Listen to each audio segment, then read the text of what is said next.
ਗੁਰਮਨ ਸਾਹਿਬ ਹਾਂਜੀ ਜੀ ਆਇਆਂ ਜੀ ਸਰ ਜੀ ਆਇਆਂ ਨੂੰ ਬੈਲ हेलो ਜੀ ਆਇਆਂ ਨੂੰ ਆਓ ਪਲੀਜ਼ ਹਾਂਜੀ ਬੜੀ ਖੁਸ਼ੀ ਹੋਈ ਜੀ ਹਾਂਜੀ ਓ ਮਾਈ ਜੀ ਆਇਆਂ ਨੂੰ ਗॉड ਭੈਣ ਜੀ ਹਾਂਜੀ ਤੁਸੀਂ ਉੱਥੇ ਮੁੜੇ ਹੋ ਤਾਂ ਮੈਂ ਪਛਾਣ ਲਿਆ ਸੀ ਮੈਂ ਕਦੇ ਲੱਗਦੇ ਤੇ ਹੋਤੇ ਪਛਾਣ ਲਿਆ ਜੀ ਅਹਿਮਦ ਦਾ ਪੰਜਾਬੀ बहुत सुना ਜੀ ਆਇਆਂ ਨੂੰ ਜੀ ਆਇਆਂ ਨੂੰ सत श्रीकाल जी ਸਤਿ ਸ਼੍ਰੀ ਅਕਾਲ सत श्रीकाल जी ਸਤਿ ਸ਼੍ਰੀ ਅਕਾਲ ਤੁਸੀਂ ਦਵਿੰਦਰ ਜੀ ਦੇ हाँ जी हाँ जी ਜੀ ਆਇਆਂ ਨੂੰ ਜੀ ਆਇਆਂ ਨੂੰ ਆਓ ਭੈਣ ਜੀ, ਆਓ ਇਹ ਮੇਰੇ ਹਸਬੰਦ ਹਾਂ ਹਾਂ ਮਾਨ ਸਾਹਿਬ ਤੁਹਾਨੂੰ ਮੈਂ ਪਛਾਣ ਲਿਆ ਜੀ ਅਹਿਮਦ ਦਾ ਪੰਜਾਬੀ ਜੀ ਆਇਆਂ ਨੂੰ ठीक ठीक ਜੀ ਆਇਆਂ ਨੂੰ ਉਹਦੇ ਪਾਣੀ ਦਾ मैं ही सोच रही सी हाले ਉਹਨਾਂ ਨੂੰ ਅੰਦਾਜ਼ਾ ਹੈ ਕਿ ਅਸੀਂ ਕਿੰਜ ਗੁਜ਼ਾਰਾ ਕਰਨਾ ਹੈ ए मैं तुम देना वेलकम जी ए मैं ਤੁਹਾਨੂੰ ਪਵਾ ਦੇਣਾ ਫੈਸਲੇ ਇੰਜ ਦੀਆਂ ਸ਼ਰਾਰਤਾਂ ਕਰਦਾ ਹੈ ਜੀ ਮਿੱਤਰੋ ਸਤਿ ਸ਼੍ਰੀ ਅਕਾਲ ਸਲਾਮ ਸਤਿ ਸ਼੍ਰੀ ਅਕਾਲ ਔਰ ਨਮਸਕਾਰ ਮੈਂ ਇਸ ਵੇਲੇ ਵਾਘਾ ਬਾਰਡਰ ਤੇ ਖੜਾ ਵਾਂ ਔਰ ਇਹ ਫੁੱਲ ਪ੍ਰਾਹੁਣਿਆਂ ਨੂੰ ਪਾਏ ਨੇ ਤੇ ਨਾਲ ਕੋ ਬਚ ਗਿਆ ਸੀ ਤੇ ਮੈਂ ਕਿਹਾ ਕਿਉਂ ਨਾ ਆਪ ਵੀ ਪਾ ਲਵਾਂ ਸੋ ਇਹ ਸਾਰੇ ਲੋਕ USA ਤੋਂ ਆਏ ਹਨ ਸਾਡੇ ਕੋਲ ਤੇ ਤੁਹਾਨੂੰ ਸਭ ਨੂੰ ਜੀ ਆਇਆਂ ਨੂੰ ਜੀ ਔਰ ਤੁਸੀਂ ਪਾਕਿਸਤਾਨ ਦੇ ਅੰਦਰ ਪੰਜਾਬ ਦੇ ਅੰਦਰ ਤੁਹਾਡਾ ਵੈਲਕਮ ਤੁਹਾਡੇ ਅਗਲੇ 10 ਦਿਨ ਸਾਡੇ ਨਾਲ ਗੁਜ਼ਰਨਗੇ ਤੁਸੀਂ ਇੱਥੇ ਮੱਥਾ ਵੀ ਟੇਕੋਗੇ ਗੁਰਦੁਆਰਿਆਂ ਦੇ ਅੰਦਰ ਵੀ ਬਾਬਾ ਨਾਨਕ ਸਰਕਾਰ ਦੀ ਧਰਤੀ ਤੇ ਤੁਸੀਂ ਆਏ ਹੋ ਬਾਬਾ ਫਰੀਦ ਸਰਕਾਰ ਦੀ ਧਰਤੀ ਤੇ ਆਏ ਹੋ ਸੂਫੀ ਸ਼ਾਇਰਾਂ ਭਗਤਾਂ ਦੀ ਧਰਤੀ ਤੇ ਆਏ ਹੋ ਹਿਸਟੋਰਿਕ ਪਲੇਸਿਸ ਤੁਸੀਂ ਇੱਥੇ ਦੇਖੋਗੇ ਲਾਹੌਰ ਫੋਰਟ ਦੇਖੋਗੇ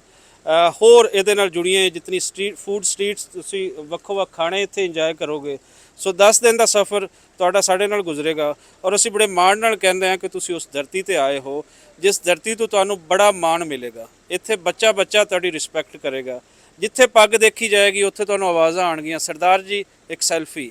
ਅਗਲੇ 10 ਦਿਨ ਤੁਹਾਡੇ ਬਹੁਤ ਸੋਹਣੇ ਲੰਘਣਗੇ ਇਹਦੇ ਅੰਦਰ ਤੁਹਾਡੇ ਵਾਸਤੇ ਮਿਊਜ਼ੀਕਲ ਨਾਈਟਸ ਵੀ ਅਰੇਂਜ ਅਸੀਂ ਕੀਤੀਆਂ ਇਹਦੇ ਅੰਦਰ ਤੁਹਾਡੇ ਵਾਸਤੇ ਫੂਡ ਦਾ ਵੀ ਅਸੀਂ ਬਹੁਤ ਖਿਆਲ ਰੱਖਾ ਹੈ ਔਰ ਮੈਂ ਅਗਲੇ 10 ਦਿਨ ਤੁਹਾਡੇ ਕੰਨ ਖਾਂਦਾ ਰਵਾਂਗਾ ਤੇ ਤੁਹਾਡੇ ਸਵਾਲਾਂ ਦਾ ਜਵਾਬ ਦਿੰਦਾ ਰਵਾਂਗਾ ਤੁਸੀਂ ਸਾਰੇ ਪੰਜਾਬੀ ਹੋ ਉਧਰ ਵੀ ਪੰਜਾਬ ਇੱਧਰ ਵੀ ਪੰਜਾਬ ਸੋ ਫਰਕ ਕੋਈ ਨਹੀਂ ਬੋਲੀ ਉਹ ਹੈ ਲਹਿਜਾ ਸਮ ਟਾਈਮ ਮੇਰਾ 12 ਹੋਏ ਤੁਹਾਡਾ ਹਲਕਾ ਹੋਏ ਕਿਤੇ ਮਾਝਾ ਹੈ ਤੇ ਕਿਤੇ ਦੁਆਬਾ ਹੈ ਤੇ ਕਿਤੇ ਜਟਕਾ ਹੈ ਤੇ ਕਿਤੇ ਪਠਵਾਰ ਹੈ ਤੇ ਕਿਤੇ ਮੁਲਤਾਨੀ ਵਸੇਬ ਹੈ ਇਹ ਸਾਰੇ ਪੰਜਾਬ ਦੇ ਰੰਗ ਹਨ ਤੁਸੀਂ ਸਾਰੇ ਦੇਖੋਗੇ ਔਰ ਤੁਹਾਨੂੰ ਸਭ ਨੂੰ ਜੀ ਆਇਆਂ ਨੂੰ ਪਹਿਲਾ ਇੰਪ੍ਰੈਸ਼ਨ ਫਸਟ ਇੰਪੈਕਟ ਜਿਹੜੇ ਲੀਡ ਕਰ ਰਹੇ ਨੇ ਗਰੁੱਪ ਨੂੰ ਜਿਨ੍ਹਾਂ ਨਾਲ ਮੇਰਾ ਬਹੁਤ ਜ਼ਿਆਦਾ ਕੰਟੈਕਟ ਰਿਹਾ ਦਵਿੰਦਰ ਕੌਰ ਜੀ ਬੈਨ ਜੀ ਕੀ ਕਹਿੰਦੇ ਹੋ ਫਿਰ ਅੱਗੇ ਚੱਲਦੇ ਹਾਂ ਯਕੀਨਨ ਤੁਸੀਂ ਥੱਕ ਗਏ ਹੋਣੇ ਇਸ ਵੇਲੇ ਸੋ ਮੈਂ ਪਹਿਲੀ ਗੱਲ ਤਾਂ ਇਹ ਕਹੂੰਗੀ ਵੀ ਤੁਹਾਡਾ ਬਹੁਤ ਬਹੁਤ ਧੰਨਵਾਦ ਤੁਸੀਂ ਬੜਾ ਮੇਰੀ ਮਦਦ ਕੀਤੀ ਹੈ ਇਸ ਟ੍ਰਿਪ ਦੇ ਵਿੱਚ ਬਣਾਉਣ ਲਈ ਤਾਂ ਅਸੀਂ ਬਹੁਤ ਹੀ ਵਡਭਾਗਾ ਦਿੰਦੇ ਹਾਂ ਜਿਹਦੇ ਵਿੱਚ ਅਸੀਂ ਆਪਣੇ ਬਜ਼ੁਰਗਾਂ ਦੇ ਦੇਸ਼ ਦੇ ਵੀ ਧਰਤੀ ਤੇ ਪੈਰ ਪਾਵਾਂਗੇ ਤਾਂ ਬੜੇ ਇਮੋਸ਼ਨਲ ਸਾਡਾ ਹੈਗਾ ਆ ਤਾਂ ਜਿਹੜਾ ਵੈਲਕਮ ਸਾਨੂੰ ਇੱਥੋਂ ਮਿਲਿਆ ਬਹੁਤ ਵਧੀਆ ਦੱਸਦੇ ਜਾਓ ਬਜ਼ੁਰਗਾਂ ਦੀ ਧਰਤੀ ਆਪਾਂ ਕਿੱਥੇ ਕਿੱਥੇ ਜਾਣਾ ਹੈ ਦੋ ਸ਼ਹਿਰਾਂ ਦੇ ਵਿੱਚ ਜਾਵਾਂਗੇ ਤੇ ਦੱਸੋ ਕਿਹੜੀ ਕਿਹੜੀ ਫੈਮਿਲੀਜ਼ ਹਨ ਇੱਕ ਦਿਓਲ ਫੈਮਿਲੀ ਆ ਮੇਰੇ ਫਾਦਰ ਇਨ ਲਾ ਉਹਨਾਂ ਦਾ ਨਾਮ ਸੀ ਸਰਦਾਰ ਦਰਸ਼ਨ ਸਿੰਘ ਦਿਓਲ ਤਾਂ ਉਹਨਾਂ ਦਾ ਹੈਗਾ ਲਾਇਲਪੁਰ ਚੱਕ 117 GB ਤਾਂ ਜਿਹੜੇ ਮੇਰੇ ਡੈਡੀ ਸੀਗੇ ਉਹ ਸੀਗੇ ਸਰਗੋਦਾ ਦੇ ਚੱਕ 136 ਤਾਂ ਅਸੀਂ ਬੜਾ ਲੁੱਕ ਫੋਰਵਰਡ ਕਰਦੇ ਹਾਂ ਮੇਰੇ ਖਿਆਲ ਬੜਾ ਇਮੋਸ਼ਨਲ ਟਾਈਮ ਹੋਊਗਾ ਸਾਡੇ ਵਾਸਤੇ ਕਿਉਂਕਿ ਕਦੇ ਸੋਚਿਆ ਵੀ ਨਹੀਂ ਸੀਗਾ ਵੀ ਸਾਨੂੰ ਇਹ ਮੌਕਾ ਮਿਲੂਗਾ ਤੁਸੀਂ ਜਿੱਥੇ ਜਿੱਥੇ ਹੱਸਦੇ ਵਸਦੇ ਚਿਹਰੇ ਦੇਖੋਗੇ ਸਾਨੂੰ ਹੱਸਦਿਆਂ ਵੀ ਦੇਖੋਗੇ ਉੱਥੇ ਜਿੱਥੇ ਵੀ ਪਾਰਟੀਸ਼ਨ ਆਏਗੀ ਪੰਜਾਬ ਦਾ ਉਹ ਦੁਖਾਂਤ ਜਿਹੜਾ ਨਸਲਾਂ ਦੇ ਨਾਲ ਚੱਲ ਰਹੀ ਹੈ ਲੇਕਿਨ ਹੁਣ ਇੱਕ ਖੁੱਲੇ ਜਿੱਥੇ ਬਾਕੀ ਸਾਰੀ ਚੀਜ਼ ਖੁੱਲ ਰਹੀ ਹੈ ਲੋਕਾਂ ਦੀ ਸੋਚ ਵੀ ਖੁੱਲ ਰਹੀ ਹੈ ਸੋ ਜੀ ਆਇਆਂ ਨੂੰ ਲੋਕ ਕਹਿੰਦੇ ਆ ਜਿਹੜੇ ਆਪਣੇ ਵੱਡਿਆਂ ਦੀ ਧਰਤੀ ਤੇ ਆਉਂਦੇ ਨੇ ਸਿਆਸਤਾਂ ਵੇਲੇ ਦੀਆਂ ਬਹੁਤ ਕੁਝ ਕਰਦੀਆਂ ਹਨ ਲੇਕਿਨ ਲੋਕ ਉਹੀ ਹੁੰਦੀ ਹੈ ਲੁਕਾਈ ਉਹੀ ਹੁੰਦੀ ਹੈ ਜਿਹੜੀ ਉਹਨਾਂ ਤੋਂ ਅੱਗੇ ਨਿਕਲਦੀ ਹੈ ਔਰ ਆਪਣੀਆਂ ਰੂਟਸ ਨੂੰ ਲੱਭਦੀ ਹੈ ਔਰ ਆਪਣੇ ਵੱਡਿਆਂ ਦੇ ਨਾਲ ਜੋ ਉਹਨਾਂ ਨੇ ਇੱਥੇ ਸਮਾਂ ਬਿਤਾਇਆ ਸੀ ਉਹਨੂੰ ਡਿਸਕਸ ਆ ਕੇ ਕਰਦੀ ਹੈ ਉਹਦੇ ਨਾਲ ਤੁਹਾਡਾ ਕਨੈਕਸ਼ਨ ਡਿਵੈਲਪ ਹੁੰਦਾ ਹੈ ਆਪਣੀ ਦੂਜੀ ਫੈਮਿਲੀ ਕਿਹੜੀ ਹੈ ਜੀ ਤੁਸੀਂ ਦੱਸੋ ਪਲੀਜ਼ ਹਾਂਜੀ ਥੈਂਕ ਯੂ ਬਹੁਤ ਬਹੁਤ ਤੁਸੀਂ ਇੰਨਾ ਚੰਗੀ ਤਰ੍ਹਾਂ ਸਾਡਾ ਸਵਾਗਤ ਕੀਤਾ ਐਕਸਪੈਕਟ ਨਹੀਂ ਸੀ ਕਰ ਰਹੇ ਬਹੁਤ ਜ਼ਿਆਦਾ ਚੰਗਾ ਲੱਗਿਆ ਇੱਧਰ ਸਟੈਪ ਕੀਤਾ ਤੇ ਲੱਗਿਆ ਐਕਚੁਅਲੀ ਰੀਅਲੀ ਮੈਂ ਸੋਚ ਰਹੀ ਸੀ ਮੈਂ ਆਪਣੇ ਪਿੰਡ ਜਾਂਦੀ ਹੁੰਦੀ ਸੀਗੀ 50 ਸਾਲ ਪਹਿਲਾਂ 52 ਸਾਲ ਪਹਿਲਾਂ ਜਦੋਂ ਮੈਂ ਉਹ ਮਿੱਟੀ ਉੱਤੇ ਤੁਰੀ ਨਾ ਮੈਨੂੰ ਬਿਲਕੁਲ ਉਵੇਂ ਲੱਗਿਆ ਜਿਵੇਂ ਮੈਂ ਉੱਥੇ ਤੁਰਦੀ ਹੋਵਾਂ ਛੋਟੀ ਹੁੰਦੀ ਹੈ ਉਹ ਵੈਸੇ ਉਧਰਲੇ ਪੰਜਾਬ 'ਚ ਸੀ ਪਰ ਇੰਨਾ ਜ਼ਿਆਦਾ ਸਿਮਿਲਰ ਸੀ ਉਹ ਕਿ ਮੈਨੂੰ ਲੱਗਿਆ ਵੀ ਮੈਂ ਉਸੇ ਮਿੱਟੀ ਤੇ ਤੁਰ ਰਹੀ ਹਾਂ। ਤੁਸੀਂ ਸਾਰੇ ਹੈਰਾਨ ਹੋਵੋਗੇ ਕਿ ਫਰਕ ਫਿਰ ਕੀ ਹੈ। ਤੁਹਾਨੂੰ ਕਿਤੇ ਫਰਕ ਨਹੀਂ ਹੋ ਲੱਭੇਗਾ ਉਧਰ ਦਾ ਤੇ ਇੱਧਰ ਦਾ। ਗੁੰਮਣ ਸਾਹਿਬ, ਡਾਕਟਰ ਤੇਜਿੰਦਰ ਗੁੰਮਣ ਸਾਹਿਬ ਕੁਝ ਦੱਸਣਗੇ ਅੱਜ ਦੇ ਬਾਰੇ ਔਰ ਅਗਲੇ 10 ਦਿਨਾਂ ਦੇ ਬਾਰੇ ਕਿੰਜ ਅਸੀਂ ਗੁਜ਼ਾਰਨਾ ਹੈ। ਸਰ, ਆਪਣਾ ਇਹ ਸੈਕੰਡ ਟ੍ਰਿਪ ਹੈ ਮੇਰਾ। ਐਕਚੁਅਲੀ ਮੈਂ 11 ਸਾਲ ਪਹਿਲਾਂ ਵੀ ਇੱਥੇ ਆਇਆ ਸੀ, ਬੜਾ ਪਿਆਰ ਮਿਲਿਆ। ਉਹਦਾ ਦਿਲ ਕਰਦਾ ਹੈ ਕਿ ਦੁਬਾਰਾ ਜਾ ਕੇ ਦੇਖਿਆ ਜਾਏ ਤੇ ਸਾਰਿਆਂ ਨੂੰ ਦੁਬਾਰਾ ਮਿਲਿਆ ਜਾਏ। ਤੇ ਤੁਹਾਡਾ ਬਹੁਤ ਬਹੁਤ ਧੰਨਵਾਦ, ਤੁਸੀਂ ਸਾਡੇ ਵਾਸਤੇ ਸਾਰਾ ਕੁਝ ਅਰੇਂਜ ਕੀਤਾ ਤੇ ਅਸੀਂ ਅਗਲੇ 10 ਦਿਨ ਬਹੁਤ ਇੰਜੋਏ ਕਰਾਂਗੇ ਤੁਹਾਡੇ ਨਾਲ। ਹੋਪਫੁਲੀ ਬਹੁਤ ਇੰਜੋਏ ਕਰੋਗੇ। ਲਓ ਜੀ, ਫਿਰ ਨਾਲ ਨਾਲ ਤੁਹਾਨੂੰ ਰਿਕਾਰਡਿੰਗਸ ਵੀ ਮਿਲਦੀਆਂ ਰਹਿਣਗੀਆਂ ਜਿੱਥੇ ਜਿੱਥੇ ਜਾਵਾਂਗੇ।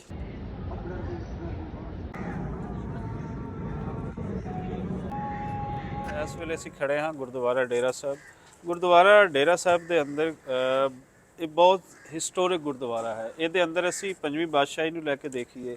ਜਾਂ ਉਸ ਤੋਂ ਬਾਅਦ ਮਹਾਰਾਜਾ ਰਣਜੀਤ ਸਿੰਘ ਦੀ ਸਮਾਧ ਵੀ ਇੱਥੇ ਹੈ। ਫਿਰ ਇੱਕ ਹੋਰ ਇੱਥੇ ਜਿਹੜਾ ਖੂਨੀ ਗੇਟ ਵੀ ਇਹ ਅਖਵਾਉਂਦਾ ਹੈ। ਮਹਾਰਾਜਾ ਰਣਜੀਤ ਸਿੰਘ ਦੇ ਜਿਹੜੇ ਬੇਟੇ ਸਨ ਨੌਨਿਹਾਲ ਸਿੰਘ, ਉਹਨਾਂ ਤੇ ਗਿਰਾਇਆ ਗਿਆ ਸੀ ਜਦੋਂ ਮਹਾਰਾਜਾ ਰਣਜੀਤ ਸਿੰਘ ਦਾ ਅੰਤਮ ਸੰਸਕਾਰ ਇੱਥੇ ਕਰਕੇ ਵਾਪਸ ਜਾ ਰਹੇ ਸੀ। ਸੋ ਮਹਿਲਾਤੀ ਸ਼ਾਸਨ ਦੀ ਜਿਹੜੀ ਟਰਮ ਵਰਤੀ ਜਾਂਦੀ ਹੈ ਜਦੋਂ ਪੰਜਾਬੀ ਰਾਜ ਨੂੰ ਗਿਰਾਇਆ ਜਾਂਦਾ ਹੈ ਤੇ ਉਸ ਪੰਜਾਬੀ ਰਾਜ ਦੇ ਜਿਹੜੇ ਸ਼ਾਸਨ ਸਨ ਉਹਦਾ ਹਿੱਸਾ ਇੱਕ ਗੇਟ ਵੀ ਇੱਥੇ ਬਣਾਇਆ ਜਾਂਦਾ। ਸੋ ਅੱਜ ਸਾਰੇ ਦੋਸਤ ਆਏ ਹਨ ਤੇ ਇਹ ਦਿਖਾਣਾ ਵੀ ਜ਼ਰੂਰੀ ਹੈ ਕਿ ਪੰਜਾਬ ਨਾਲ ਕੀ ਵਾਪਰੀ ਜਦੋਂ ਪੰਜਾਬੀਆਂ ਦਾ ਆਪਣਾ ਰਾਜ ਉਹ ਮੁਕਾਇਆ ਜਾ ਰਿਹਾ ਸੀ ਤੇ ਕਿਸ ਤਰੀਕੇ ਦੇ ਨਾਲ ਮੁਕਾਇਆ ਗਿਆ। ਤੇ ਸਾਡੇ ਨਾਲ ਗੁਰਦੁਆਰਾ ਸਾਹਿਬ ਦੇ ਅੰਦਰ ਡਿਊਟੀ ਦਿੰਦੇ ਬਹੁਤ ਸੋਹਣਾ ਤਾਰੀਖ ਦੱਸਦੇ ਆ, ਹਿਸਟਰੀ ਬਾਰੇ ਜਾਣਦੇ ਆ। ਦੱਸੋ ਬਾਜੀ। ਵਾਹਿਗੁਰੂ ਜੀ ਕਾ ਖਾਲਸਾ, ਵਾਹਿਗੁਰੂ ਜੀ ਕੀ ਫਤਿਹ। ਭਾਈ ਸਾਹਿਬ ਜੀ, ਜਿਸ ਗੇਟ ਦੇ ਆਪ ਦਰਸ਼ਨ ਕਰ ਰਹੇ ਹੋ,